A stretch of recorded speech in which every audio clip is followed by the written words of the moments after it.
Hey y'all, my name's Matt with Runaway Lady May, and we're super excited to show you around our tiny home today. We're standing here in the kitchen, well, basically in the entire house, but starting with the kitchen section of it.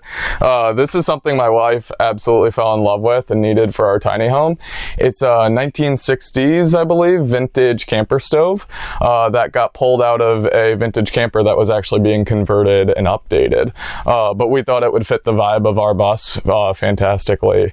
So we got that, fixed it up a little bit, and installed it into our kitchen. One thing about me, I absolutely love to cook, so a big focal point of our build was going to be the kitchen. We just wanted a really big area, a lot of counter space, and an actual gas stove that we wouldn't have to pull out every time to use because I didn't want inconveniences for the cooking aspect of our life. Moving down here, we have what's become the most functional part of our entire build, and that's this workbench. We were actually starting deconstruction of the bus, and I had one of these in my shed back home. When you open it up, these drawers are very, very deep, and they can hold a lot of stuff. They actually are way more functional than regular kitchen cabinetry, and that's because regular cabinetry wastes a lot of space, whereas these fill up almost every inch of the space it takes up. So as another idea, down here we have all of our pots and pans, all of our mixing dishes, our colander, everything all fits into one drawer. So there's so much space that we have there. On the top, we did a live edge top. We got it from a sawmill out in Tennessee. I just finished that and did a Rubio monocoat finish on the top of that, which came out absolutely beautifully. Super easy to clean. We love it. Then we have this little wood frame back here that we just store some pasta in and other things that kind of, it keeps things from rolling back off the counter into what we call the endless abyss back here, because if something rolls back there, you'll never get it out. It works great for storage, and it keeps things from falling back. All right, and down here you'll see our sink. Our countertop is also part of that same slab of live edge. Our sink itself, we wanted to make sure we had something big. Again, loving to cook, we wanted to have somewhere to put our dishes. It's actually just a $10 stock tank from Walmart. We used a hole saw, drilled through it, and did all the plumbing for it. Nice little faucet we got here. And then we have the mirror because this is also our dual purpose like bathroom sink that we brush our teeth in, do our hair in, all that kind of good stuff. Right now underneath the sink we have a 7-gallon gray water tank. That's our gray water. That's all of our wastewater. It's easy for us to find a place to dump it. We eventually want something a little bit bigger than that, but right now it's working great. We also have our garbage can and cleaning supplies and a few other things. One of the other really awesome parts of our kitchen, and actually our bus build, for our gas lines. We have gas for our stove and our hot water heater. And again, with the animals, we're always concerned like what's going to happen when we're not there. So we were worried about having live gas in the bus, even though all the gas lines should be solid. We're moving all the time, things are getting rickety. So we wanted to install a little safety precaution. We have a switch here that is runs into our gas line, and it's a solenoid. So it's always off. When you turn it on, it releases the magnet and opens up the gas line. So now there's free flowing gas from the propane tanks on our back tank into our gas lines. Once you turn it off, it closes that valve. So the most amount of gas that could ever escape is what's currently stored in the gas lines. So again, that's just a little peace of mind to have, knowing that once we turn that off, there's not an abundance of live gas flowing into the bus. From this side, you can see our little spice rack that I built. Again, loving to cook, we need lots of spices. We also store some of our bulk spices up here. And from there, we have some of our chilies, actually, that we have dried chilies from the garden. And that basically does our kitchen. We have a lot of storage from the shelf up here that we put some kitchen things and some non-kitchen things. And then the last thing to point out, something that we added, this is one of those fireball extinguishers. We got the moss version of it just so it kind of blended in with the vibe of our bus. But we liked putting it here, just being in such a small space. If anything caught on fire, if this were to be contacted with flames, it actually blows up and puts out the flames. But it really gives us a peace of mind just having something there just in case if we're not around and something were to catch on fire. Here is like our food pantry. I would like to make a special thanks to our friends Amor Adventura. They made us this beautiful thing, which we actually hold closed behind it. So it's just a door that flips open. And then we have our Berkey, which seriously has been a lifesaver on the road. It filters all of our water. So anytime, we never have to worry about, is the water in the tank like weird at all? We just put it right in here and we can drink it and it filters it completely. Up behind here is where we store a lot of our food and our big things. Coming down to our beautiful fridge, as you can see, it is bright orange. That was all my doing. It came black.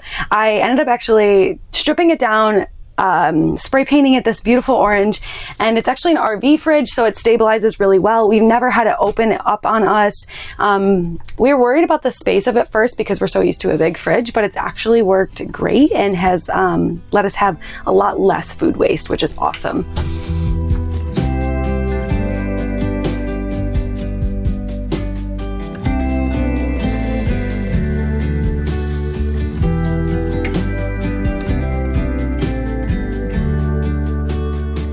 So we got this bus kind of as a COVID project. It was originally just going to be a camper for us. I told her when we bought the bus, just so you know, we are not selling the house.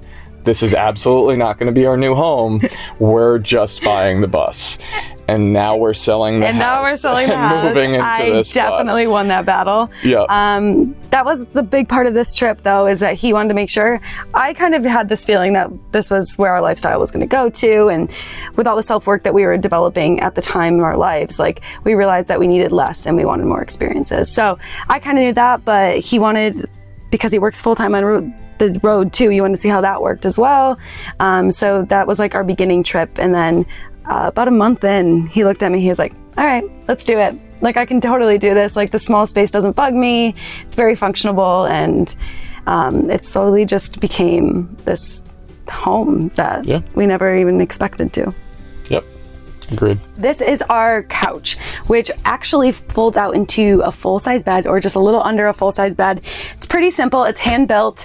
You just grab it by here, you pull it out, these slats come out, these drop just like that, and boom, guest bed. So whoever says you can't have friends in a tiny home is false. You can have all the sleepovers you want. And if you guys want to put it back up, all you do is you just pop this up nice and high. You drive these in, and then it pushes right back into your couch. It also does lift up, where we have a ton of storage in it, but it usually takes 2 people because it's a little bit heavy. So, but it lifts up and we have full storage underneath, which is where we keep like our backpacking backpacks and all that good stuff. Moving into our curtains, which were actually huge for us. I got these semi-sheer, just little curtains that allow a lot of light in, but you can't actually see anything from the outside, which I love. But we get a ton of questions about our big curtains, which have seriously been a lifesaver, being in all different temperatures, hot and cold. All you do is unclip them, and they just roll down and we tuck it behind. They actually have reflex in them. So I have a piece of fabric, the reflex liner, and then I have another piece of fabric. So it really keeps the hot and cold in. And when you're living in a bus, temperature is everything. So, and having the animals, it seriously has been a game changer. So back here we have our electrical cabinet. Having a really good electrical setup was important to us because we both work full-time on the road, but we also wanted to boondock and be off-grid. So we have a pretty good solar setup, and everything, all the brains and all the electrical that manages that system lives back here. So if I open this pretty little cabinet that my wife did to hide the ugly stuff that's behind, you can see our electrical setup. So this is everything that operates it, and under half of the couch is our battery bank. So starting here, you can see our solar charger. We have the Renogy 200 watt inverter. Then we have our AC panel. We have our DC fuse box. We have another one of those fireballs that we were talking about. We also have a transfer switch and a battery charger. On this side, we have our Renogy battery monitor. We also have a switch to turn on and off the inverter. And what you'll see a little bit later when we open up the couch is the battery bank.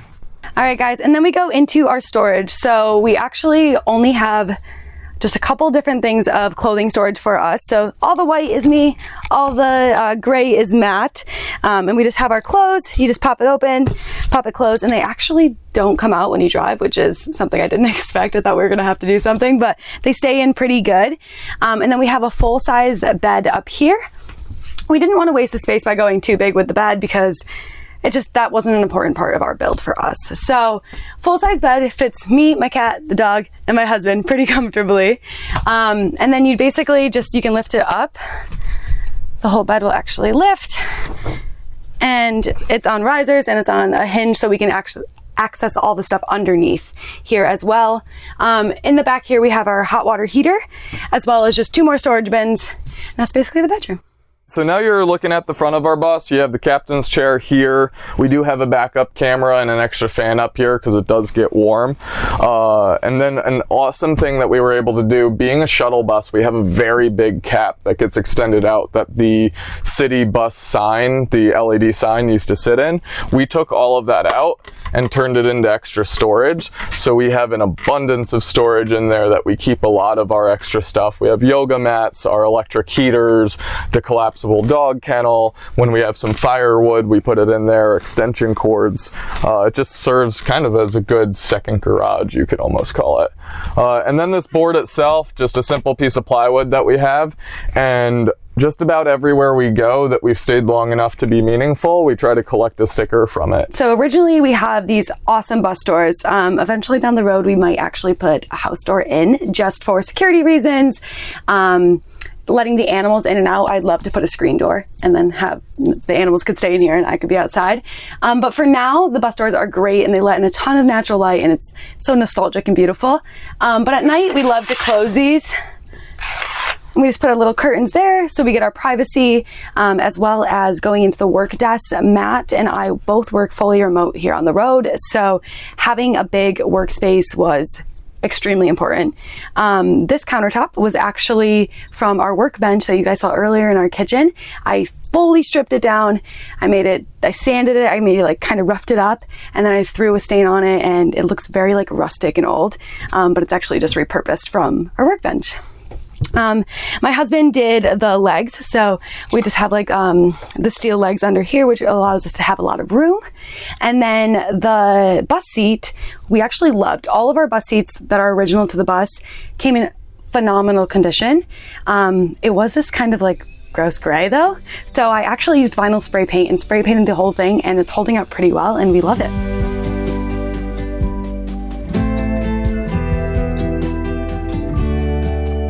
We've learned a lot on the road so far in the last 2.5 months. It's a fantastic learning experience. One thing that I'll definitely speak to is just things are gonna go wrong. You live in a bus, you live in 120 square feet, you hand built it. You're not a craftsman. Maybe you are, but most people that do this aren't. So things are gonna go wrong, and sometimes I have a tendency to kind of overreact in a situation when things start going wrong. My anxiety might go crazy. And one thing that I've learned is just everything's okay. We actually had one of our big shelves when we were driving in New Mexico come down and everything fell. And she laughed really hard. Now that we look back at it, was because we were looking for a campsite. I hopped out of the bus and I was like, by the way, our shelf fell. And she was like, what do you mean? The one with all the glass? Yeah.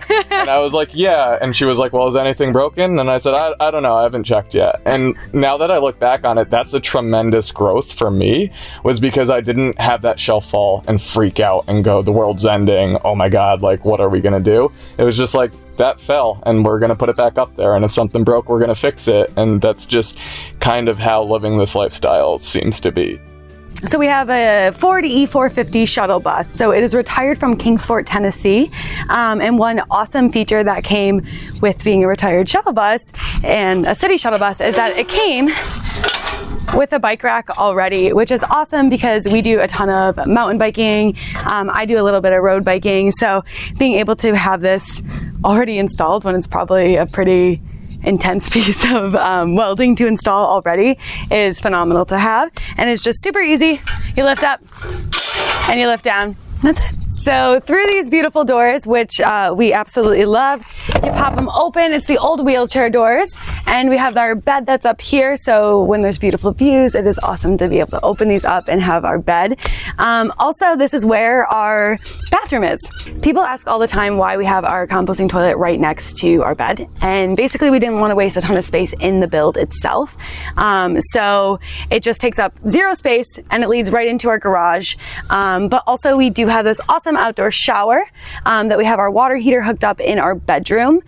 So it's hot water. It's amazing to have right here. So when it's really hot outside, we can actually take an outdoor shower. Going into our garage, obviously there's a lot of stuff in there. We have our chairs and any kind of miscellaneous sports stuff that we do. So we like mountain bike, like I said, a lot. So our pump and stuff is in there as well, which also under our bed has our 46-gallon water tank. And then behind that in the back is where all of the plumbing and stuff. So we have a wall built so none of it gets crushed as well. So this is our back rack here. We actually had it, it's one of the only things we contracted on the bus. We have a Jeep that we flat tow whenever we're doing a drive longer than 3 hours. So we have a drop hitch there that works perfectly for towing our Jeep. We did the cedar paneling on top just so that it would kind of last and be weather resistant.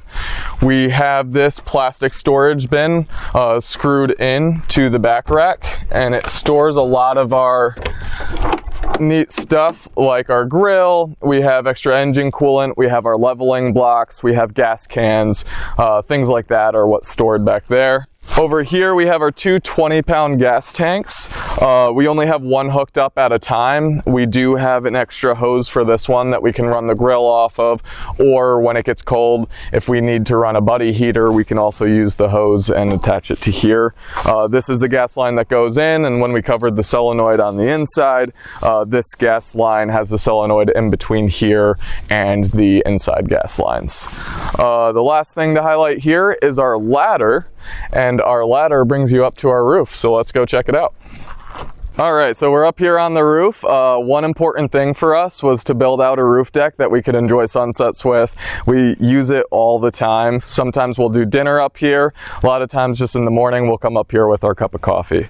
Here you can see our solar panels. We have 3 Grape Solar, I believe they're 170 watt panels, so we have just over 500 watts of solar.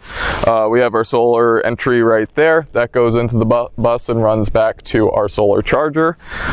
And so far, this has been great for us. It's given us everything we need solar-wise.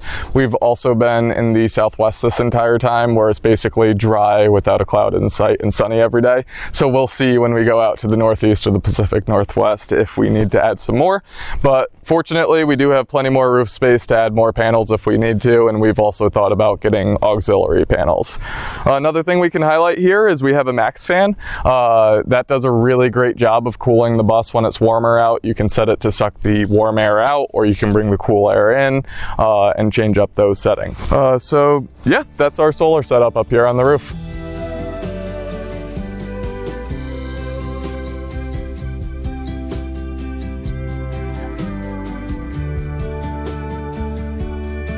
Thank you guys so much for tuning in today and checking out our tiny home. Yeah, follow us along on our adventures. We're on Instagram and YouTube. Our Instagram tag is runaway.lady May.